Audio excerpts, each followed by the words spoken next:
nosso giro pela política do dia 13 de outubro. Obrigado a todo mundo que vem assistir o nosso quadro aqui. Vamos falar sobre a pesquisa da Paraná Pesquisas. Finalmente chegou. Não foi tão boa quanto eu esperava, mas chegou. Bolsonaro, enfim, suspeita das fraudes certas. Ele está olhando no lugar certo.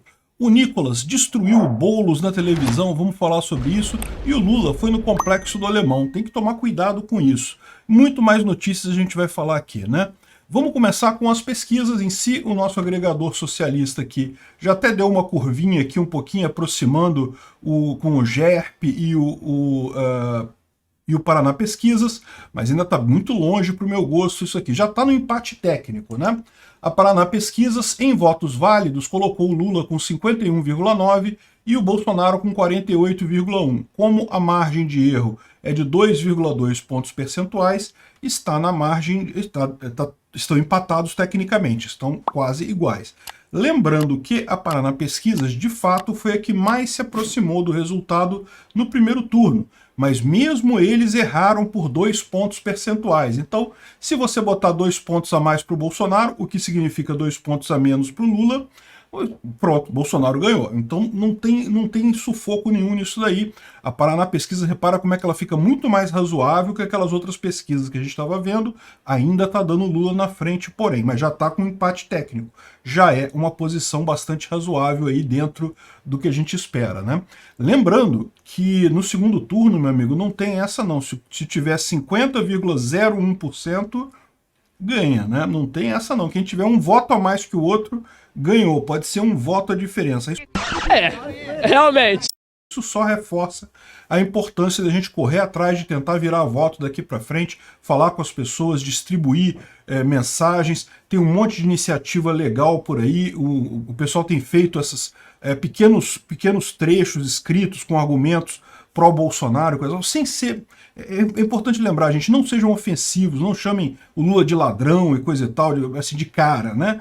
Apenas botem argumentos bons e coisa e tal, tentem convencer o máximo de pessoas. É a nossa tarefa daqui até o dia da eleição, até o dia 30, né? Saiu uma outra pesquisa também, que também colocou Lula e Bolsonaro empatado e também Lula na frente numericamente, né? Então esse foi o Instituto GERP. O Instituto GERP no primeiro turno deu Bolsonaro na frente, então ele errou no primeiro turno, mas ainda assim ficou mais perto do que vários outros institutos que estavam dando Lula lá na frente, lá com muitos % de votos e coisa e tal, né? Então lembrando que nesse caso, tanto do Paraná Pesquisas quanto do GERP, houve erros nesses institutos e no caso do Paraná Pesquisas foi um erro contra o Bolsonaro, né? E o motivo a gente sabe, aquilo que eu expliquei para vocês, a questão da ausência, da abstenção de votos. Pessoas que acabam não indo votar, acabam fazendo diferença em cada caso, né?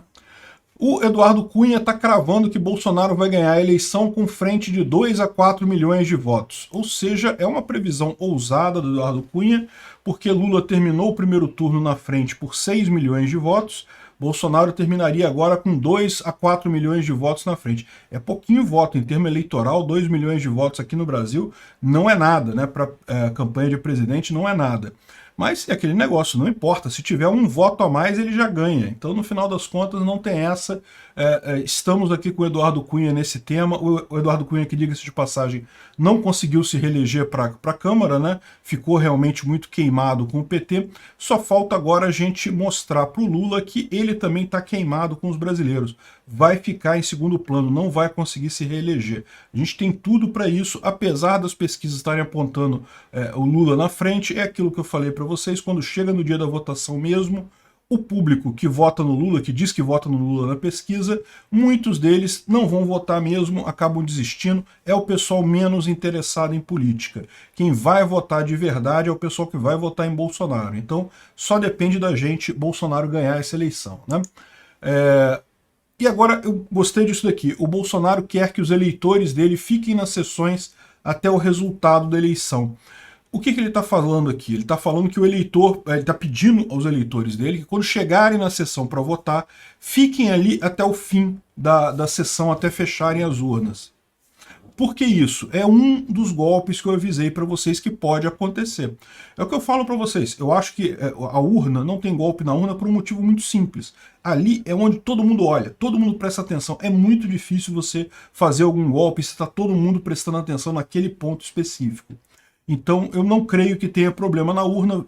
Foi um vídeo que eu fiz lá no Visão Libertária há algum tempo. Depois eu até apaguei esse vídeo, porque o TSE anda criticando tanto esse pessoal, que mesmo o fato de eu ter falado que eu não achava que era a urna o problema, poderia ser alvo aí da vingança do Xandão, sabe lá o que passa na cabeça dessas pessoas. O fato é, tem fraude em eleição? Sim, tem. A chance de uma fraude, porém, mudar uma eleição, principalmente para presidente, é muito pequena. As fraudes são tipicamente quantidades menores de votos. Muda para vereador? Muda. Já vi muito prefeito, muito vereador ser eleito na base da fraude por aí. Agora, que tipo de fraude que você tem? Uma delas eu já expliquei para vocês, é a questão do mesário que vota pelo eleitor. Como é que funciona isso? Se você tiver uma mesa que toda ela for do mesmo partido, for, por exemplo, todo mundo petista ou todo mundo bolsonarista, o pessoal pode ficar até o finalzinho. Se você for votar às 4h30 da tarde, você vai ver que não tem mais ninguém na sessão. E às 5 horas fecha a sessão, né? Então, assim, naquele finalzinho do dia ali, ficam os mesários ali na frente da sessão e não aparece mais ninguém. Se os mesários quiserem, eles vão lá e votam no nome de quem não foi votar. Tem um monte de gente que não foi votar, eles têm a lista de todas as pessoas que votam naquela sessão, eles vão lá, fazem uma assinatura qualquer, entram lá na cabine e eles mesmos votam. O que pode impedir isso? É a presença de fiscais ali, né? Existem fiscais eleitorais, as pessoas vão checar isso. Então, se tiver um fiscal, evidentemente, eles não conseguem fazer isso, né? Até os próprios mesários votam, existe essa cerimônia, né? No finalzinho do dia, eles votam, é lógico, eles têm o direito de votar, né? Eles são cidadãos eleitores também, então eles vão lá e votam o voto deles, até aí tudo bem, mas se não tiver ninguém checando isso, se não tiver ninguém para prestar atenção, e muitas vezes você tem sim sessões em que todo mundo é de petista ou todo mundo é bolsonarista, aí, meu amigo, o cara vai lá e vota em nome de quem ele quiser ali, bota um monte de voto ali na urna, né? Então o Bolsonaro está querendo evitar esse tipo de coisa. Por que tem essa estranheza, né? Porque, como eu falei para vocês, a abstenção no Nordeste foi muito baixa no primeiro turno. Isso é raro. Geralmente o Nordeste tem muita abstenção, porque é justamente o pessoal mais pobre, o pessoal que não tem dinheiro para pagar ônibus. Teve cidade que todo mundo quase votou, 90% de votação. É estranho isso, né? Como é que pode?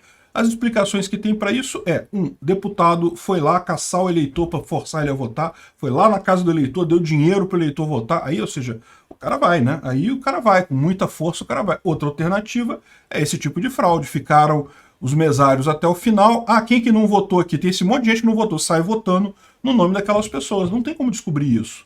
Porque, no final das contas, né, é um voto como outro qualquer. Quem garante que a pessoa não chegou ali e não votou mesmo, né? É aquele negócio. O risco que os mesários correm é justamente eles começarem a votar no nome das pessoas, aí chegar a pessoa para votar e aí já votaram no nome dela, aí dá confusão, né? Mas isso daí acontece por engano também, pelo mesário escrever errado o nome, e no finalzinho do dia a chance da pessoa chegar ainda é muito pequena, né? Deu 5 horas, eles geralmente fazem isso no finalzinho do dia, lá 15 minutos para 6, os mesários vão lá e fazem isso, né? De novo, não é que em toda sessão eles consigam fazer isso, mas em algumas sessões eles conseguem. Já reduz muito a abstenção nisso daí. Como a maior parte do pessoal que vai votar é funcionário... Desculpa, a maior parte do pessoal que vira mesário é funcionário público, porque quem é da iniciativa privada não gosta de ser mesário, né? Porque você tem a compensação é muito pequena. Para funcionário público é uma maravilha, são 3 dias que você compensa por aquele dia que você foi mesário. Então, muito funcionário público quer fazer isso. E, principalmente no Nordeste, o que você tem? Um monte de funcionários públicos petistas. Então você tem ali os mesários já todos macomunados que podem fazer esse tipo de coisa. Tem que ter fiscal para garantir no final. O que você vai fazer? Você vai chegar para votar perto do final da hora, né? Lógico, não fica muito, não deixa muito em cima da hora para não dá problema, mas chega lá umas 4h30, 4 horas da tarde, vota e fica ali, esperando a urna fechar, né? Quando der 5 horas, eles vão fazer o processo de votação do pessoal da mesa, isso daí tá certo, os mesários têm o direito de votar, os secretários e coisa e tal, cada um vota o seu e pronto, e depois tem que fechar a urna, porque acabou o horário, né? Então, isso aqui o Bolsonaro está pedindo. Finalmente, ele está prestando atenção em problemas reais, não nos problemas imaginários lá da urna, né? Bom, outra coisa que é um problema real que eu espero que a polícia esteja mesmo correndo atrás disso, né? Encontraram mais de 2,5 milhões de reais em dinheiro vivo no porta-mala de um carro, notas de 100 em caixas de papelão, e a ideia é justamente, era a gente saindo de Brasília, indo para o Pará, levando esse negócio todo em dinheiro vivo, e a suspeita da polícia é que era para compra de votos. É o que eu estou falando para vocês. Compra de voto existe muito, principalmente no Nordeste e no Norte, em lugares pobres, porque tipicamente voto de gente rica custa caro, né? Voto de gente pobre é mais baratinho. Então os caras compram votos. Olha só, se tem notas de 100, de 100 reais aqui, isso aqui está fazendo quase que 200 mil votos. É muito voto nisso daqui. E não tem garantia nenhuma que isso daí não seja apenas um dos carros fazendo isso, né? Pode ter muito mais gente fazendo esse tipo de coisa de compra de votos por aí, né? Já tudo separadinho, em nota de 100, olha que coisa, né? Realmente é algo que dá para pensar. Tomara que a polícia consiga pegar esse dinheiro desse pessoal o máximo possível, porque isso daqui já são 200 mil votos a menos para alguém. Alguém ia ter 200 mil votos aí a mais, não vai ter porque a polícia pegou isso daí antes de chegar na frente lá, no lugar que eles iam fazer a compra, né? E estava indo para o Pará. Por que no Pará? Porque, como eu falei, eles tendem a fazer isso em lugares pobres, em lugares que as pessoas se vendem por valor baixo, né?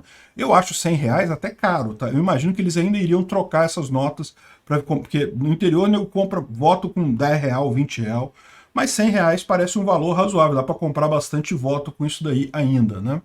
E aquele negócio, o PT não para de injetar dinheiro na campanha do Lula. Onde está indo esse dinheiro todo da campanha do Lula, né? Pois é, mais 34 milhões. A campanha do Lula é absolutamente muito mais rica que a de Bolsonaro. Para onde está indo esse dinheiro? Ah, está impulsionando coisa, tá? Pois é, mas será que está mesmo? Será que não está indo muita coisa disso daí justamente para abastecer esses esquemas de compra de voto? Porque é aquilo que eu falei para vocês, no primeiro turno, o Lula tinha uma vantagem, que eram os deputados estaduais e federais. O pessoal também faz esses esquemas de compra de voto e aí bota também o número do Lula ali, para, né, ajudar o Lula. Agora, no segundo turno, não tem isso. Deputados já foram eleitos ou não foram eleitos e agora não tem mais nada com isso. Agora é só governador e presidente. Nos estados que tem campanha de governador, ainda tem a grana do governador ainda, mas na maior parte dos estados agora é só para presidente mesmo. Então, para onde é que estão indo esses 34 milhões? Né? Já dá aí uns 340 mil votos aí para o Lula, um bocado de voto para ajudar ele, né, nessa campanha aí. Né? Por outro lado, o Bolsonaro está com uma campanha de pobre.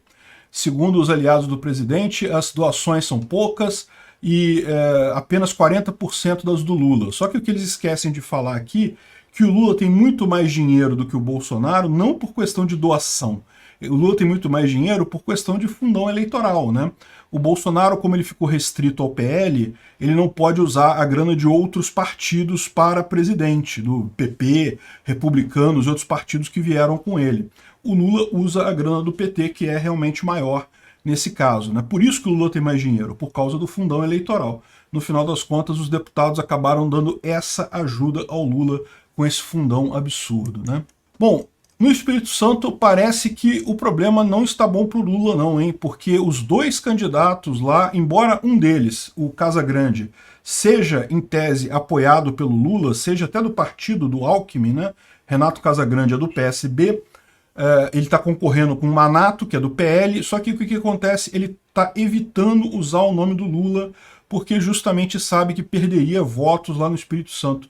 Ou seja, está arriscado ele perder e o Lula perder também no Espírito Santo, porque tem muito bolsonarista lá, felizmente. Pessoal do Espírito Santo totalmente acordado nessa eleição, né? Bom, muito curioso essa briga do Boulos com o Nicolas, foi muito engraçado a resposta do Nicolas, chamando o Boulos de sem teto com jatinho. Isso é muito bacana, eu gostei de ver o Nicolas nessa daí, não está afetado em nada, o Boulos ficou realmente sem saber o que responder, né? Chamou o Nicolas de cabeça oca. Pô, que é isso? Quinta série, o Boulos? Porra, você realmente é um sem-teto com jatinho, né? Dinheiro pra caramba. Aliás, não sei se vocês sabem, o pai do Boulos é multimilionário, tem dinheiro pra caramba, né? Enfim, o Estadão tá dizendo aqui que o Lula precisa ser mais radical, não menos radical. E aí estão dizendo aqui que não, que o pessoal da campanha está querendo defender um Lula mais light, coisa e tal. Não, ele tem que ser mais radical ainda, coisa e tal. Olha só, esse pessoal aqui é o que eu estou falando para vocês. O Lula está se segurando agora na campanha porque ele sabe que ele só ganha se ele ficar ali no centro, se ele ficar light nessa história. Mas depois de ganhar a eleição, meu amigo, pode se preparar. Se o Lula for eleito, eu não acho que ele vai ser, mas se ele for eleito, meu amigo, se prepara. A gente vai ver o Lula mais radical do que a gente viu em muito tempo. Bom, e para você ter uma ideia nisso, a campanha do Lula está entregando o Facebook para o Janones. Olha que coisa, hein? O Janones tem feito muita interação lá no Facebook, eles estão com dinheiro também para isso, né? Estão botando grana nessa campanha do Lula. É aquilo que eu falei para vocês, eu acho que é besteira no final das contas. O pessoal tem visto algumas pessoas dizendo assim, não, mas caramba, tem muita gente falando do Lula na rede social, só falam do Lula na rede social, olha só que coisa perigosa. Em 2018 era só Bolsonaro que eles falavam e coisa e tal. A maior parte das pessoas que fala isso, você sabe, são infiltrados querendo desanimar a pessoa que está na rede bolsonarista, né? Mas mesmo que você considere o contrário, como eu falei, que realmente tem muita informação girando em torno do Lula, é o que eu expliquei ontem da questão do janonismo cultural, né? Realmente, o cara está jogando um monte de coisa, aí o pessoal fica discutindo esses assuntos e acaba falando do nome do Lula. Isso não é bom. Mas na prática isso não muda muita coisa, porque a grande diferença, o que realmente faz a esquerda sofrer, não são as fake news. Não é a mentira que faz diferença, o que faz diferença é a verdade. O que o pessoal fica chateado, lógico, a imprensa tradicional, os esquerdistas falam muito das fake news da direita e coisa e tal, mas fake news de verdade não afeta ninguém. Quem afeta são as verdades é que realmente fazem diferença no final das contas, né? Uma outra coisa que vai ser importante, certamente, agora nessa reta final, é justamente os debates. Vão ser 2 debates já confirmados, pode ser que tenha um terceiro, mas em princípio são 2 debates confirmados e vamos ver como é que vai ser a performance dos candidatos nesses debates, né? O Lula está dizendo que não vai baixar o nível, não sei o que lá, não vai fazer jogo rasteiro e coisa e tal. Pode ficar tranquilo, Lula, todo mundo vai lembrar que você é um ladrão. Isso não é jogo rasteiro, isso não é jogo baixo, isso é só falar a verdade. Eu sei que a verdade dói em você. O Novo está articulando uma possível fusão com outro partido, hein? Olha que coisa, isso é uma informação importante, porque o Novo não conseguiu eleger deputados para fazer a cláusula de barreira, muito provavelmente vai precisar se unir a outro partido para se manter nesse período, né? É uma coisa curiosa, porque atravessar os próximos 4 anos, como ele disse, para chegar em 2026, e quem sabe lá tenha abandonado essa coisa de ficar contra Bolsonaro e tenha resolvido virar um partido de gente grande e consiga eleger de fato alguns deputados, né? Então, já estão articulando fusão do Novo com outro partido. Eu fico me perguntando, que outro partido? O Patriotas? O PTB? Caramba, que outro partido que eles vão arrumar? Bom, o PT está com um alerta por conta do aumento da rejeição ao Lula. O que está acontecendo é aquilo que a gente falou. À medida que está se chegando ao final dessa eleição, cada vez mais, ainda mais agora no segundo turno, todo mundo vai lembrar quem é Lula, né? É aquilo que a gente falou no vídeo de ontem e eu repito de novo. Lembra? Você ficou chateado do STF ter soltado Lula? Você tá puto que o STF soltou um cara que todo mundo sabe que é criminoso? Soltou porque é amiguinho deles? Então, a sua oportunidade de condenar Lula é agora. Nessa eleição você pode votar no Bolsonaro e você vai estar dizendo que você é contra o Lula, que o Lula tem que continuar fora da política. Não basta o TSE, os juízes amigos do Lula, tirarem ele da roubada. O povo brasileiro não vai deixar ele voltar. Então, a rejeição do Lula está aumentando, a de Bolsonaro está caindo, a gente já teve, antes chegou aqui, ó, chegou a um determinado ponto, a rejeição do Lula era apenas de 33%, subiu para 35%, 38%, 40%, está em 42%. A de Bolsonaro estava acima de 50%, já caiu para 48%. E lembra, isso aqui a gente está falando ainda de números do IPEC. Ou seja, o IPEC você bota uns 14 pontos mais favorável para o Bolsonaro, para você ter uma noção. Então, certamente, a situação do Lula está preocupante. Aí, o que ele está falando? Ele está querendo o Luciano Huck apoiando ele, vai conseguir, o Luciano Huck vai certamente apoiar o Lula.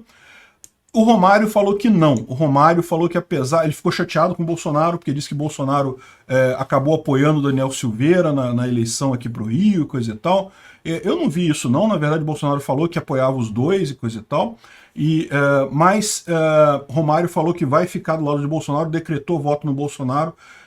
Eu tenho certo medo, tá? Eu falo para vocês, eu não gosto muito do Romário não, mas... Vamos ver o que vai acontecer. O fato é que o Lula, neste momento, está sonhando com isso. Acho que não consegue, não. Mas está sonhando com esse tipo de coisa, né? E outra coisa que o Lula fez uma carreata, um passeio ali na Complexo do Alemão. Complexo do Alemão é um conjunto de favelas que tem aqui no Rio. Fica aqui perto de Bom Sucesso e coisa e tal, Ramos, Olaria. A Avenida Brasil, ela passa por aqui e passa bem aqui, perto da coisa aqui. Esse complexo fica mais para cá. É um lugar dominado pelo Comando Vermelho, então existem muitos traficantes lá, tem todo um problema. Certamente o pessoal está fazendo aqui, quem autorizou o Lula, quem convidou o Lula ao Complexo do Alemão, parece que foram associações de moradores lá. Essas associações de moradores certamente pediram licença ao chefe do tráfico para o Lula ir lá. Eu, se fosse o Bolsonaro, mesmo que elas autorizassem, eu não iria no Complexo do Alemão, porque chega a ser uma questão de segurança pública mesmo. Agora, é um erro que eu estou vendo muito bolsonarista falar, tá vendo, Lula é traficante, tá com os ladrões porque foi no Complexo do Alemão e coisa e tal, quando não é isso não, gente. Espera aí, olha só, toma cuidado com isso. As comunidades aqui no Rio de Janeiro, é verdade, muitas são dominadas pelo tráfico, mas lembra, as pessoas, o tráfico é menos de 1% da população da favela. A maior parte das pessoas que moram na favela, na comunidade, no complexo, tem aqui o Complexo do Alemão, é esse, o Complexo da Maré, esse outro aqui, são os maiores complexos aqui do Rio. O Alemão é o maior deles, o da Maré também é grande, mas o que acontece? A maior parte dos moradores, gente, 99,9% das pessoas que moram nessas comunidades, são gente honesta, bicho, gente trabalhadora, tá correndo atrás de fazer sua vida, trabalhando honestamente, coisa e tal. Quem mexe com tráfico ali é uma minoria, então falar que, que o Lula foi no complexo e por isso ele está metido com traficante é um problema isso, tá? Não é isso não. Eu acho até muito preocupante esse tipo de coisa, porque lá no Complexo do Alemão tem muito voto de Bolsonaro ali, tá? Porque muita gente, justamente, é o que eu falo, quem mais preza pela segurança pública, quem mais quer polícia é justamente o mais pobre. O mais rico, meu amigo, roubou seu celular, você compra outro. Roubou seu carro, tem seguro. O rico não está tão preocupado com essa coisa assim, não. O pobre se preocupa, porque o pobre roubou o celular dele, que está pagando em 20 parcelas ainda na Casa Bahia, ainda o carnê do celular ainda. Aí que ele realmente fica chateado com isso, ele quer a polícia indo lá e sentando o cacete nesses ladrões que ficam lá. Então, não tem essa, não tem muito voto lá no complexo para Bolsonaro, tá ao contrário do que o pessoal quer fazer crer. É verdade, encheu bem aqui, mas essa rua aqui é uma rua pequena, tá, gente? Essa rua principal lá do complexo, isso aqui é tudo pequenininho. Encheu porque é pequeno mesmo lugar, né? Tem esquerdista lá também, com certeza. Dá para ver que a própria organização dos moradores fez uma fileira de segurança aqui, tá vendo aqui, ó? Abraçaram os carros para evitar tumulto e coisa e tal, para evitar que o pessoal chegasse muito perto do Lula. Certamente tinha muito agente da Polícia Federal aqui fazendo a segurança, por isso que eu falo, certamente isso foi negociado com os traficantes, certamente isso foi combinado e aceito por eles, mas assim, o Pezão já foi, até o governador do Rio, Cláudio Castro, já fez campanha também no Complexo do Alemão. Não é assim essa coisa toda de você achar que, não, né, entrou lá é porque tem conluio com um traficante. A gente sabe que o Lula tem conluio com um traficante, mas não é porque ele vestiu o chapéu do complexo, né? CPX é a abreviação que o pessoal usa lá de complexo do Alemão, né? E, embora sim, muita gente dos traficantes use esse coisa, isso não é universal para significar que é do Comando Vermelho, tá? Olha só, eu sempre brigo muito com as pessoas falando isso. O pessoal esquerdista adora dizer que, não, a bandeira de Gadsden, ela é coisa de supremacista branco, porque teve um supremacista branco que usou ela, então ela agora é coisa de supremacista branco. Não, não é assim que funciona a coisa. A bandeira de Gadsden significa governo mínimo e libertarianismo e menos opressão estatal. Não importa quem usa ela pode estar usando a bandeira para coisas erradas, mas a bandeira continua com o significado dela. Aqui, da mesma forma, olha só, isso aqui significa que ele está vestindo um boné do Complexo do Alemão, do CPX. Ah, mas tem bandido que usa isso. Se você vier aqui, ó, ele mostra aqui ó, que tem os bandidos botaram o CPX, Rua 12. O que está dizendo aqui? Estão dizendo que essa metralhadora aqui certamente são os bandidos na Rua 12 do complexo do Alemão que usam essa metralhadora. Não quer dizer que CPX esteja ligado ao Comando Vermelho. Entendeu a analogia que eu estou fazendo aqui? Da mesma forma que o fato de supremacistas brancos usarem a bandeira de Gadsden não muda o significado da bandeira de Gadsden, o fato de traficantes usarem a sigla CPX não muda o significado dela. Ela continua significando o Complexo do Alemão apenas. CVCPX, pois é o Comando Vermelho do Complexo do Alemão. Isso quer dizer que CPX agora quer dizer apenas Comando Vermelho? Não.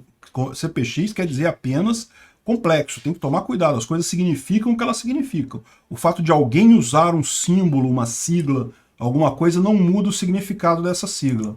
Aqui, ó, outro cara, Betinho CPX, é procurado. Quer dizer que CPX é errado? Não. Certamente isso aqui é Betinho do Complexo, né? Até na antiguidade era comum as pessoas darem nome de onde é a cidade que você nasceu, né? Leonardo da Vinci é o Leonardo que nasceu na cidade da Vinci. O Betinho CPX é o bandido lá do complexo, né? Tem outros aqui também. Não aqui, o Xandinho CPX, de novo, é um cara que nasceu lá no complexo.